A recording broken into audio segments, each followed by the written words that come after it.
All right, well, I think we'll just go ahead and get started. I'm going to share my screen for part of this, and if all that works okay, hopefully that works okay.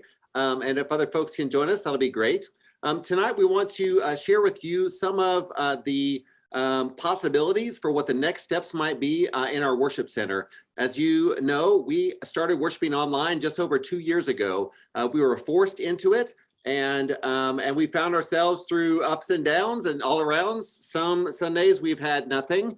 Other Sundays it's been excellent. Sometimes you can't hear everyone, or you only hear a loud buzz kind of throughout the service. And we have come to the place where we have already, we believe, to take the next step in some of our hardware to help us really produce a consistent and high quality experience, both for volunteers, for staff, and most importantly, for those that are worshiping online. So we have been in the process. We started talking about this some months ago, and have been, John and I have been working with some contractors, some service providers to help put together some possibilities for us. So tonight, what we'd like to do, or today, what we'd like to do is share with you some of that vision, some of the details about what we have in mind, what the possibilities might be, and then invite you to consider making an investment in helping make that happen. But before we go any further, I'd like to invite you to join with me as we go to God in prayer. Will you pray with me? God, we give you thanks for the opportunity to worship. We give you thanks for the opportunity to gather online. We ask that you would give us guidance as we seek to follow after you as a congregation, as a community, and all the things that we do. We offer this time to you in Jesus' name. Amen. All right, I'm going to see if I can share my screen here. Let's share a portion of my screen. And we've got a presentation to share with you. Can you see that? Give me a thumbs up if you can see that. Hopefully so. Yeah, that's excellent. And we're going to talk about a few things. We've got a couple components that we're talking about tonight, focused on video and audio. And we're going to start with audio. So John is going to lead us through that. Yeah, so the key piece of audio that we're looking at is a digital soundboard. If you so right now we have what's known as an analog soundboard. So if you happen to have like a speaker system in your house, an analog system means that you plug something in and it stays in that place, and that's where you call it from. A digital soundboard has a little computer in it, so that it has increased flexibility so that you can move things around. You can customize certain parameters, the layouts, and where things are on the board. And one of the biggest features for us is that you can lock some of these settings out, and you can save them and recall them for once we get the ideal settings dialed in. We can save that, and then if something goes awry, we can recall that. We can also allow for only the things that we use on Sundays to be visible most of the time to most users. So we hope that this will not only make it easier for our current soundboard operators to operate the soundboard, in that they'll just see the channels. So past Andrew and mine, Mike, and the lectern and the piano, for instance, those sort of things that we use every Sunday. And then the rest of the channels wouldn't be available to them at first glance. So we hope that will make it easier for them, and also make it easier for us to find more people who can do this job and not be so intimidated by seeing 24 or 32 things on the soundboard all at once.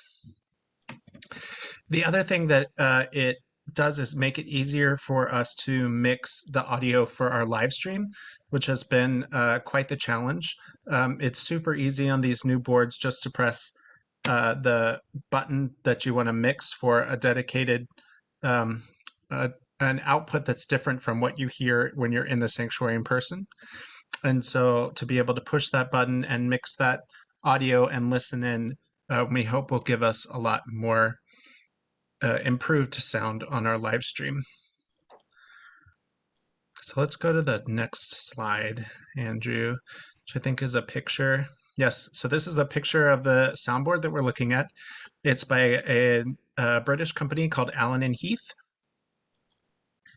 And you'll notice that it has all these faders for each channel on the bottom.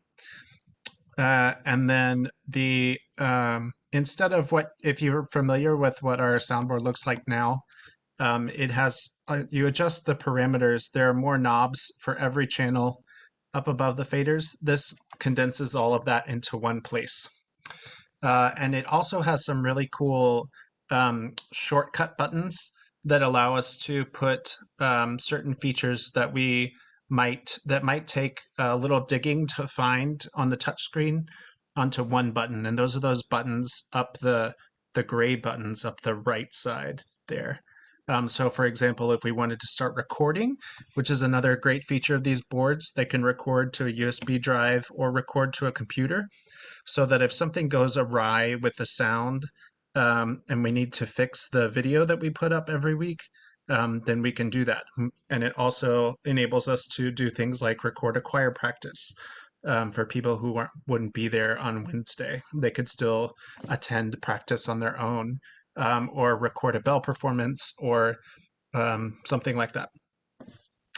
So let's go to the next slide, which is a little salesy video. It shows you a little bit of the features.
So just to explain a little bit about what you just saw, there's some features on there that make it that we perhaps wouldn't use. This is us at the contractor that we're working with there called MSM Systems in Lawrence, and we went and actually looked at this board.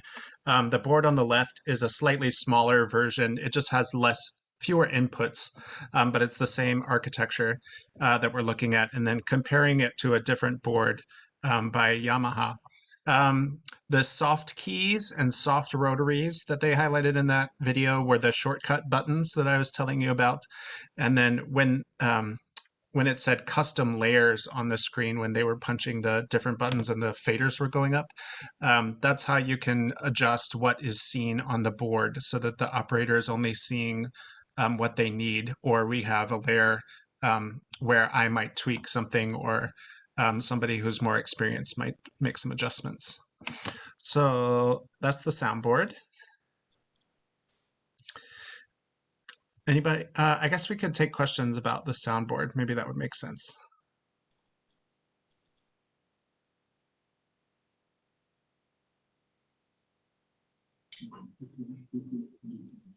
So are you saying that someone with very limited experience with this type of technology could pick it up fairly well? Could pick up enough. Yes, that's the idea.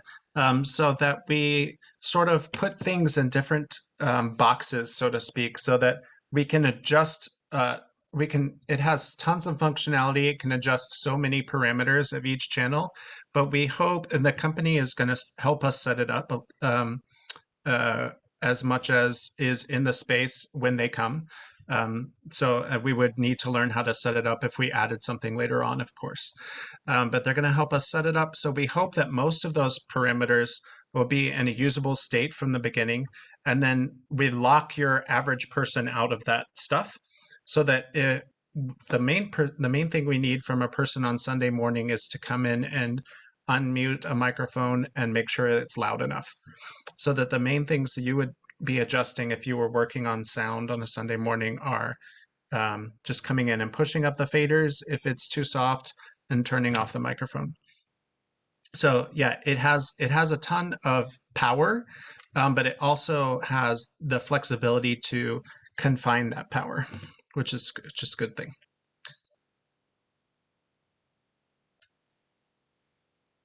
Other soundboard questions?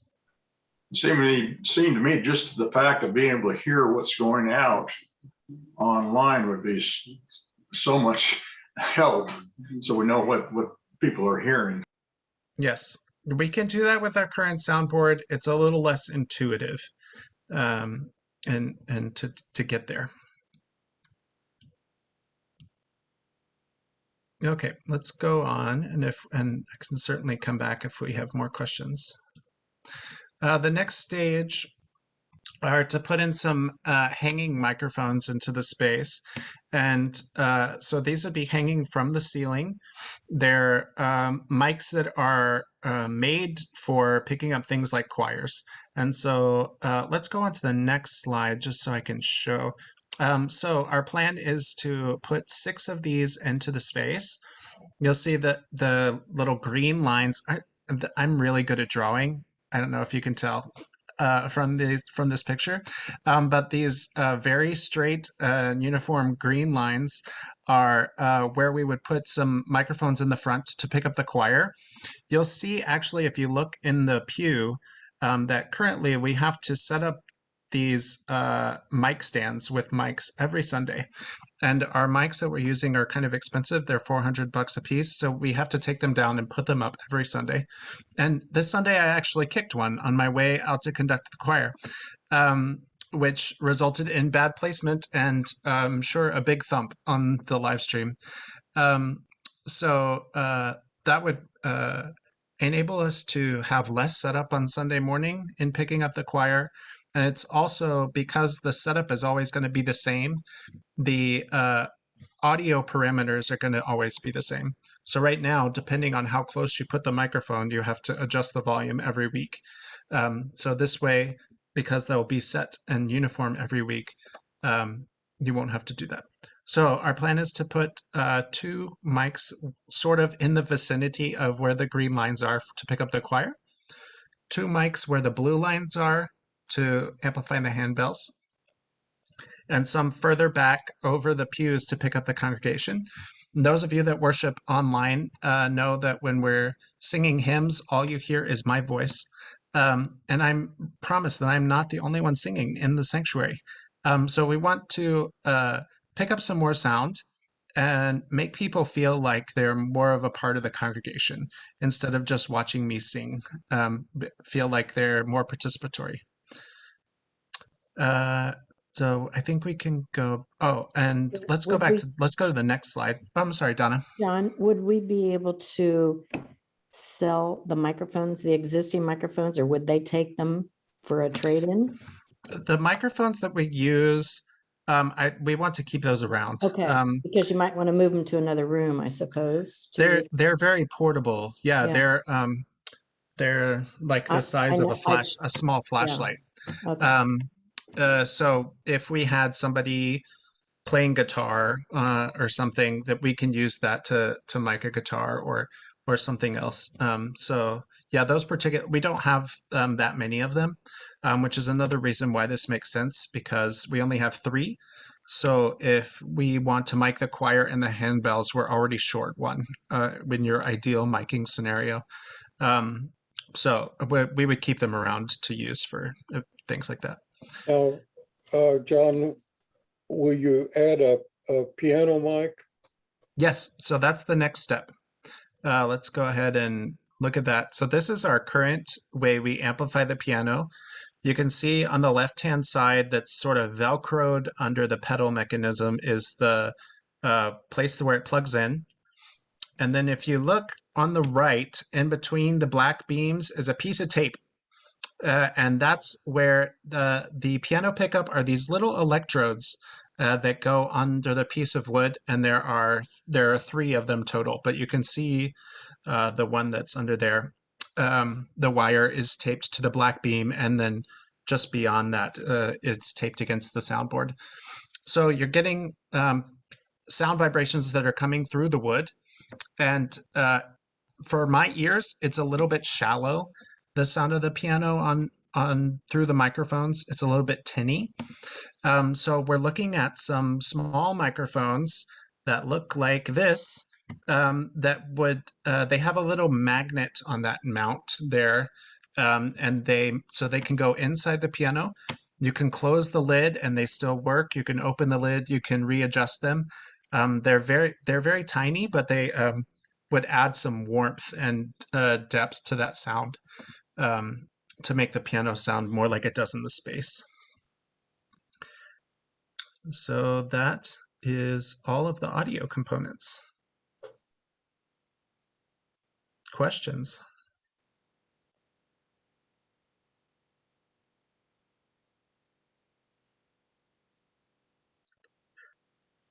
I think We've- the so audio. Go we- ahead. Mary and I have worshiped from home using a laptop computer and connecting it to a large TV in our living room. And we've had pretty good success with that. Replacing the laptop has helped, but there's still, as you say, some inequalities, and so improving the piano would be a very important step. I like the placement of the other microphones to incorporate the service a little more fully. Yeah, I think we're gonna up the quality of the sound, but I think it's in tangible ways that will make you feel like it's more participatory, not just better audio quality, if that makes sense. The ways in which it will be used, I think are gonna make a big difference. Can I ask one technical question from the choir's point of view? Sometimes we've used recorded music, and are the monitors going to be tied into the system that are on each side of us, so the choir can hear the monitors? We hear the Yes. piano fine. All of our equipment, all of our existing microphones and speakers and jacks will still work with the system that we're using. Basically, if you just think about it as a new control system, a new way of controlling all those components, and then at the addition of those additional microphones.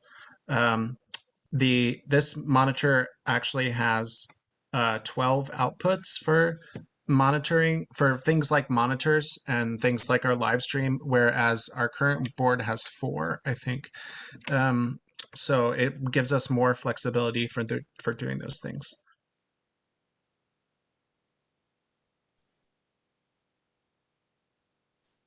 Any other sound questions right now? All right, well, I wanted to go back and forth between sharing the screen and seeing your faces, because otherwise it's just a little box there in the corner, so we can have a little conversation. We really, before I start the presentation again, just want to echo what John has said. We really feel like it's important that we start with the audio, because as you all know, when you're online with audio and video, you can put up with a little bit of grainy video quality if you can hear really well. But if you have a crystal clear video and you can't hear, it's not worth a lot. So that's why we wanted to start with the audio. And we also know that we have some room to grow in our video. So I'm going to share my screen again and see if we can share a little bit about the video possibilities. So we are, right now we've got 3 cameras of varying ages on tripods throughout the room. I'm so grateful for Bob Totten's willingness to help make this happen on a regular basis. And we are looking at what are called Ptz cameras, or point, tilt, and zoom. They are able to be controlled by a remote, and that would be in the sound booth. They would be mounted on the walls so that they would be able to get good angles in places where we couldn't put a tripod now, say right over the main doors, right down the center aisle. They'd be able to have no cabling on the floor and give us a lot of possibilities. They have the opportunity, again, for the ease of the user. They're designed to both have several angles and zoom levels preset, so that if someone was reading scripture at the lectern, we could have a button that would be, you push one button and that camera goes right there. But to avoid super fast video, we'd like to have multiple cameras so that you could switch to a further distant shot to give a cover angle, a cover shot, and as you readjust the other camera, and then go on to the next shot from there. They would be able to, these cameras would use our existing, again, we are able to utilize our existing hardware. We have what's called an A10 Mini Pro, which is we got recently in the last few years and continues to be very serviceable. So these would go right into that. To give you a little bit of idea, again, we've got a little bit of a salesy video about these cameras, but they'll give you some idea of what the possibilities are. Stream live to Facebook or YouTube with the brand new second generation pan-tilt zoom cameras from PTZ Optics. We have made the process of live streaming and controlling multiple HD cameras as simple as possible, so you can set up high quality video productions in a matter of minutes. Our cameras are compatible with free and premium software such as OBS, Wirecast, vMix, and more. Live streaming is so powerful because it allows content creators of all kinds to deliver video to audiences around the world. Facebook has started to rank live video higher in news feeds because viewers spend on average 3 times longer watching live video versus pre-recorded content. If you want to create the best possible experience for your subscribers, you will probably want to create videos with something other than a webcam. To do this, you can use a PTZ Optics camera on a tripod or mounted permanently on a wall or ceiling. You can start by setting up camera presets to automate pan, tilt, and zoom controls. You can operate multiple cameras with a single joystick or use the included IR remote. Our cameras can even be controlled from any computer on your network. Now for the fun stuff. You can plug any PTZ Optics camera into your network for super easy live streaming. Each camera has an HDMI output you can use to feed a confidence monitor or video mixer so your talent can see exactly when they are on camera. At PTZ Optics, we make broadcast quality affordable. Choose from USB models for a plug-and-play setup or HD SDI models for professional broadcast. Visit www.ptzoptics.com for all the details on a camera that will simplify. All right, that was a little bit about the cameras. You could see some of the functionality there about their ability to be controlled remotely. These would likely be mounted on our back wall, and depending on how many cameras we're able to get, would give us some guidance about where exactly they would be placed. They would improve the video quality as well. They have we'd be able to have the same type of camera so that we get a similar image no matter which shot you're using, as well as some improved quality given the lighting that we have in the worship center as well. So that is you saw also the joystick remote, and that is that would be available for us as well. So that would be in the tech booth, similar to where we have it now. So those are the video components that we're looking at. Again, we're looking at one, hopefully 2 or 3 of those to be able to provide increased video capacity and quality and consistency for the live stream. So I want to see what questions you have about the video possibilities. This is Paul. Are you going to be talking about lighting at some point? We did receive a bid for lighting. However, at this point, we have already received some commitments, and it is likely out of reach for us at this point. We believe that we'd be able to get some improvement in the video quality with newer cameras.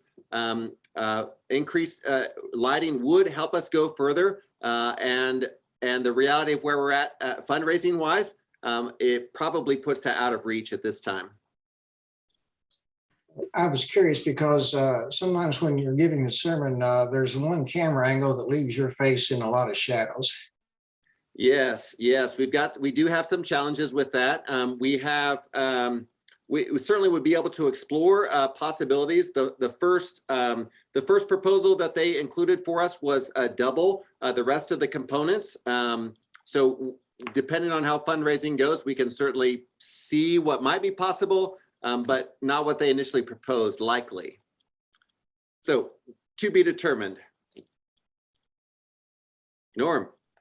Yes, as far as potential marketing down the road, for example, special events, weddings, if given our own technicians running the system for a charge, would this be a marketing aspect of special events? Yes, I would say yes, it would. We've used the system that we have to stream several live events in the last year. There was a small wedding a couple weeks ago. I officiated at my neighbor's wedding.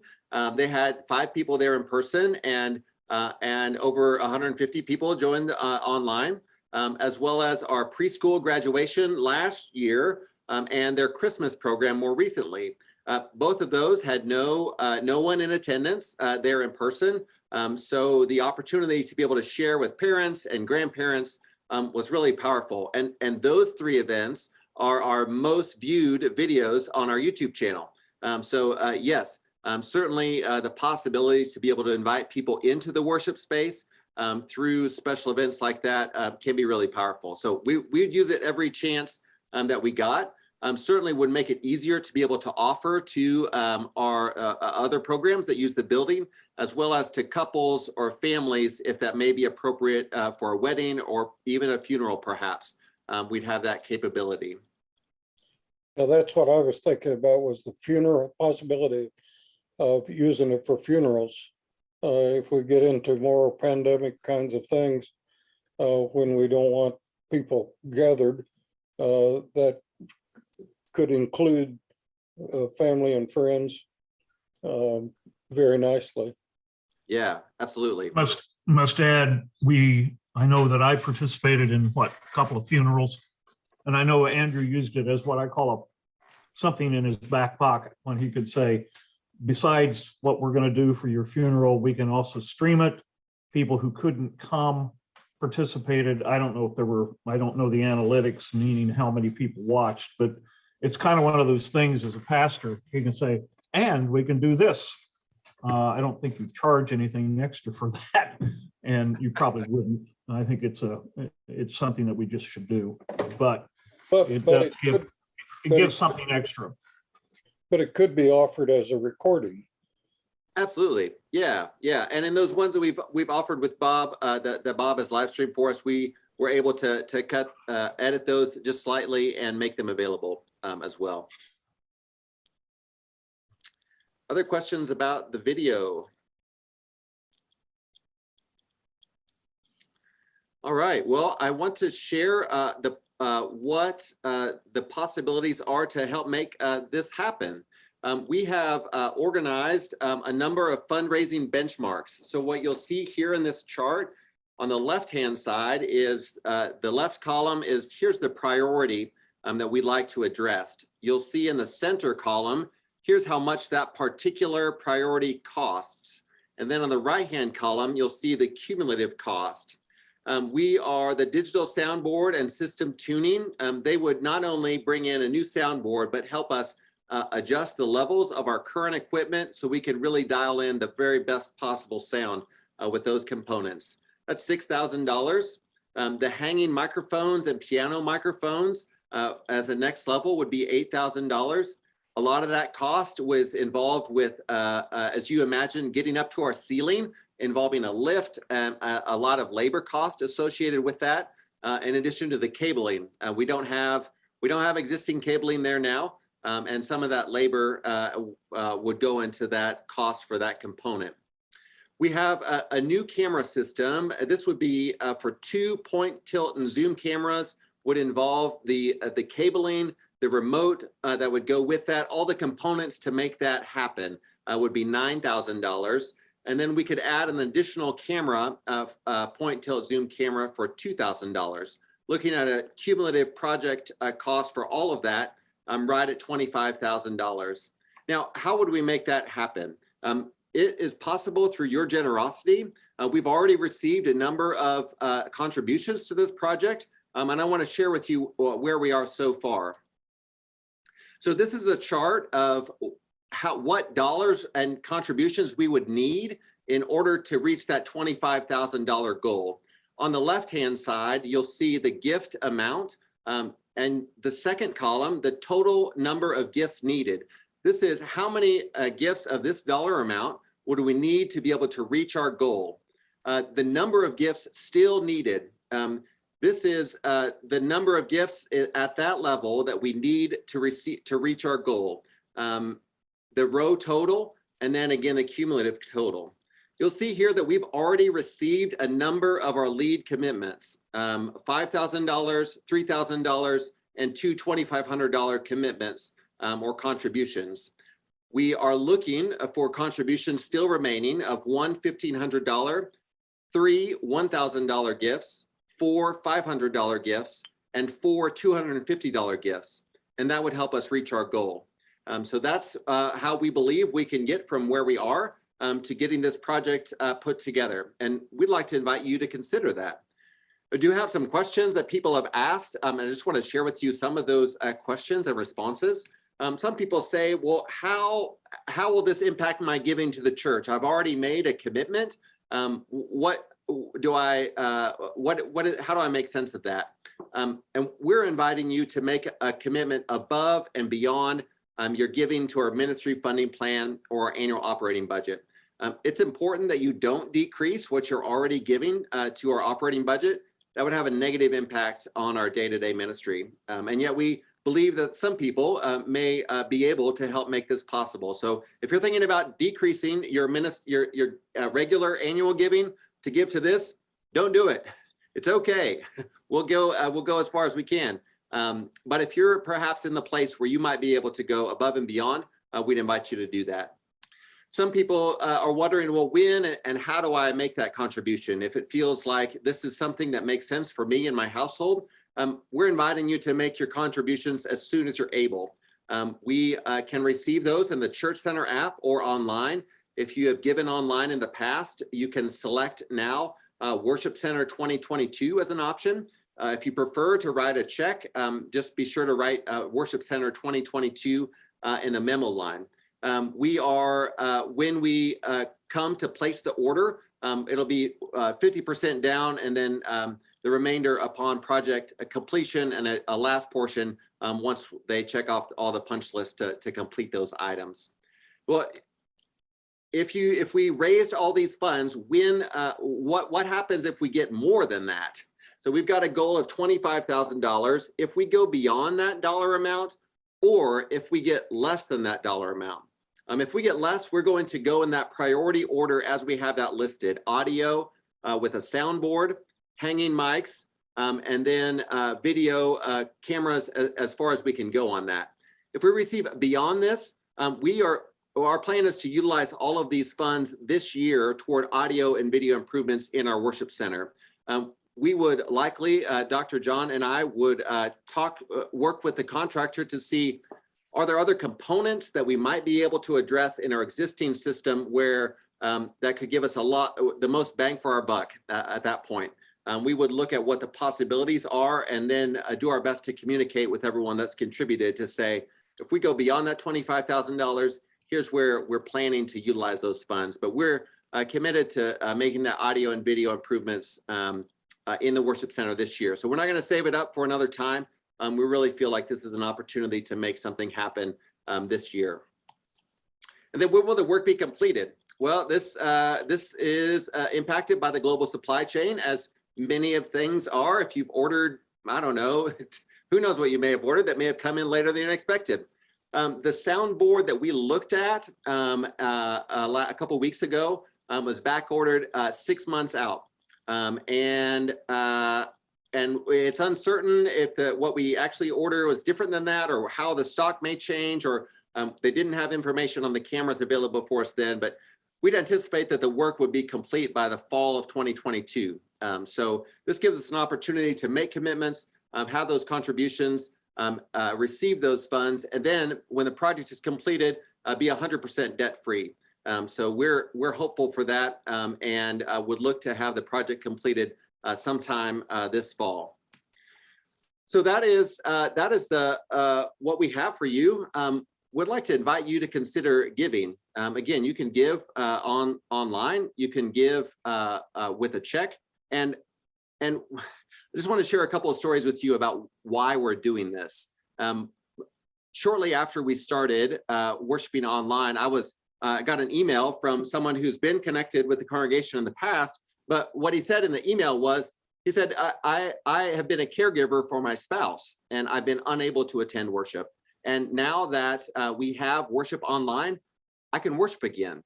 And just how powerful that was to be able to offer that experience to someone that was unable to show up in person, and how the pandemic created an opportunity for online worship that added meaning and value and connection for this couple.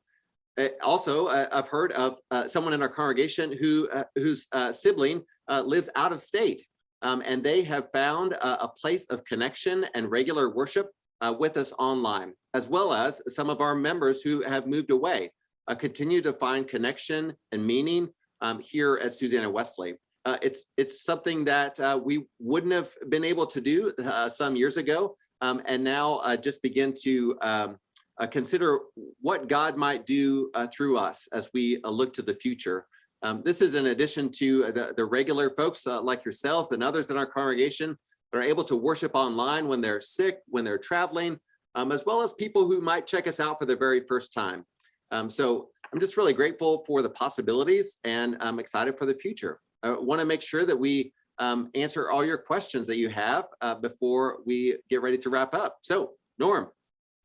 Just wanted to let you all know that one of our members of our life class moved, and she still comes on to our hybrid class.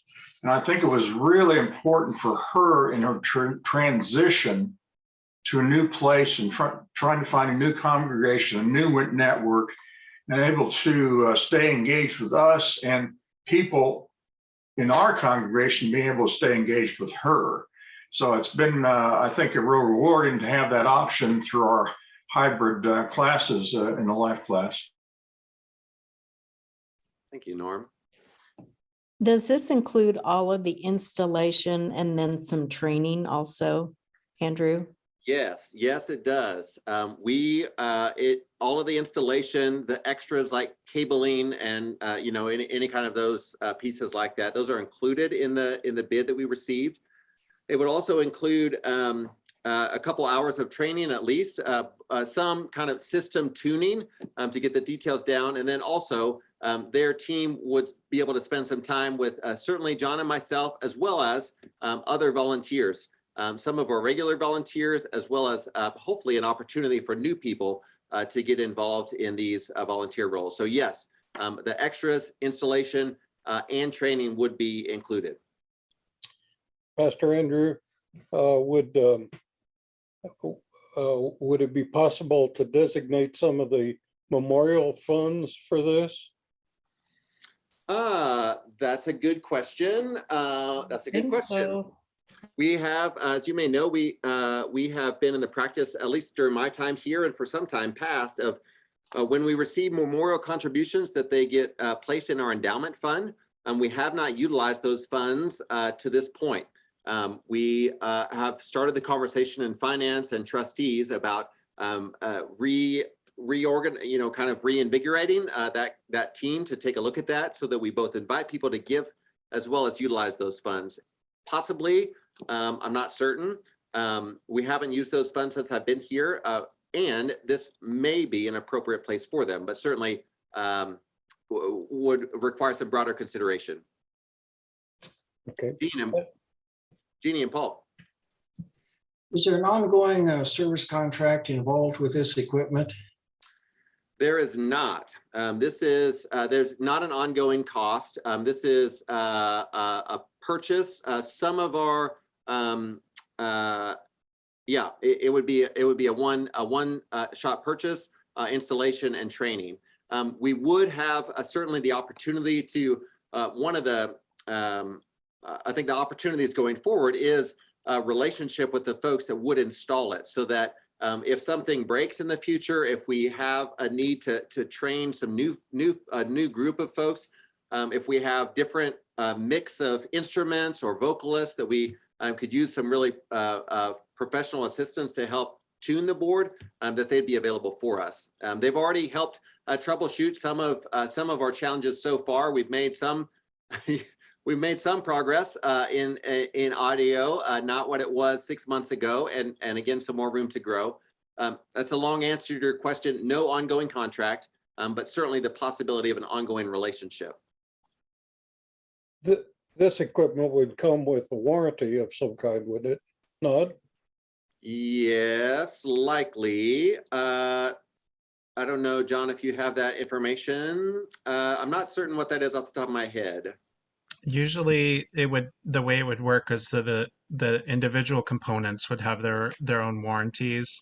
I'm not sure if there would be some kind of warranty on things like the cabling or the work from the labor from the company.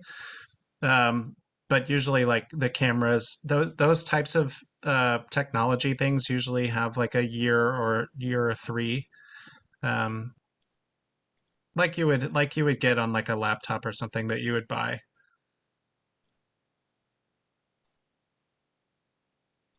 Yeah, I would just say again about the company. We've been impressed with their attention, their willingness to work with us. I mean, even inviting us to they acquired these soundboards so we could get some sense about what what this would be like. We felt good about our interactions with them so far, and yeah, so good about, that's not a warranty other than a feeling in my soul that they're good people, and would be good to work with. And they run audio in churches. They work with churches all the time, and they themselves run audio. The person that we were touring with the board with kept talking about how he uses a particular board in the space, and one of the other technicians was talking about how he had used this board, and so they know their stuff. It seems like a lot of churches are having to update their equipment. I know the small church that we went to down in Yates Center, they were always having trouble, and they had to bite the bullet and buy a smaller unit, but it was certainly a lot better. So I know what everybody is talking about. But I'm just curious, do you have to pay can you pay a down payment, or do you have to pay the full amount before they'll order it? So they will take, we will have to make a down payment, 50% down payment when we would sign the contract. Our plan is at this point, we're going to take the contributions that we've received so far, contributions and commitments. We'll make this video available as well as the slides available in the email to the congregation on Friday to invite, again, a broader group to consider giving. And then in a couple of weeks, we'll take that dollar amount that we've received in commitments or dollars and come back to them and say, okay, before we ask what would the proposal be, now we have an actual dollar amount, and work with them to meet those expectations of what funds we would have available. 50% down, 40% at installation, and 10% upon final completion, which would be everything after training, after everything is completed. So yes, down payment 50%, 40% at install, 10% on project completion.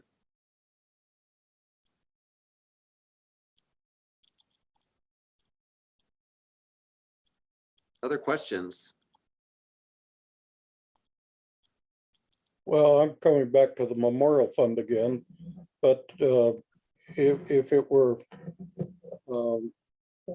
commonly known that money in the memorial fund was going to be used to support this equipment, there might be more interest in the memorial fund. That's what you're thinking, John. I think you're certainly right about that. Yeah, we have a finance meeting on Thursday. I'll be certainly glad to bring it to that part of the endowment equation, and yeah, see where we go. What are the restrictions, Andrew, to the endowment memorial fund? I think we have approximately $113,000 there that, as you said, nobody has touched since you've been here. I don't know what the history of that has been. I don't know where that money goes. Obviously, if the powers that be said we're going to take 25 grand out of the memorial fund, this is a moot point. Does anybody have knowledge about what the parameters are for the memorial fund? Yes, I can tell you what I know. This was it was formed maybe 12 to 15 years ago. The congregation worked with, at that time, the Kansas Area Methodist Foundation to help put together the charter documents that would kind of enable that that fund to exist. Of course, the intent is that the body would never be spent, would be an endowed amount, and that we would spend the earnings. It was determined sometime before my time. It's been relayed to me that a couple of things. One is a practice of receiving memorial funds that we would receive at a death of a congregation member and placing them in the endowment. I think that's a great practice. Certainly has been helpful so far. Also, there was some sense at the time when it was founded to think, well, we're gonna not spend this right away. We're going to wait until we feel like we have a good amount built up to be able to spend it effectively. Now, have we reached that point? Perhaps, but has started like I said, we started that conversation at just the first part of this year with the finance team and the trustees, which would have both of those teams would have possibly some say in how those monies are funded. We have had a nominated endowment fund committee in the past. We don't this year. So we're looking at identifying some folks for both finance and trustees to revisit those charter documents, make sure they're up to date, and develop a spending policy. Norm. Just a quick comment. It is an endowment fund. I don't think we want to limit ourselves to talking about it as a memorial fund. Memorials can go into that fund, but it is a true endowment that money can come in from other ways. So I don't want us to tag it as a memorial fund and restrict it to memorials, because it's not. That's right. That's right. It's certainly a powerful tool in congregations for sustaining ministry over a long term. And I'm hopeful, separately from this worship center project, I'm hopeful that we can continue to expand its usage in the years ahead, both inviting people to consider giving as well as spending it appropriately. Nobody has named how they want their memorial spent, because I know that happens a lot too. That has not been the practice at Susanna Wesley, and from my experience at other congregations, let me say that is super healthy, and I'm really glad about that. So thank you to those who came before, who determined that operating procedure here. I'll add an amen to that. I was on a trustees in another church, and it was awful. Oh man. We had directed memorials. It was awful. Yes, let me try to track down the third cousin that, somebody that died 40 years ago, and could we spend $10 for this thing? It's anyway, that's another conversation for another time, perhaps. Well, my comment about, a bunch of money is not really where I think we should take from the endowment. Most associations allocate or think about a 4% take each year, which probably $3,500, that if we got to that point and had the approval of every committee and trustee group, that way the corpus is still 113,000. You have not diminished its power. If you take 25 or 10,000 or whatever each year, you diminish it, and it fails. And I don't think that's our intent at all. So I would suggest that when we get that group together, maybe they make I want to use the term token amount support of a certain amount, but I mean, $3,000 is $3,000, no matter how you look at it. And it's about a seventh of what the present goal is. So it could be utilized and still not hurt the intent of the memorials or the previous people that went before us. Yeah, I certainly will bring that up. I'm hopeful that we'll be able to reach that goal. Certainly, if we fall some short of that, that's an easy conversation to have with those folks to consider. Other questions about the possibilities here?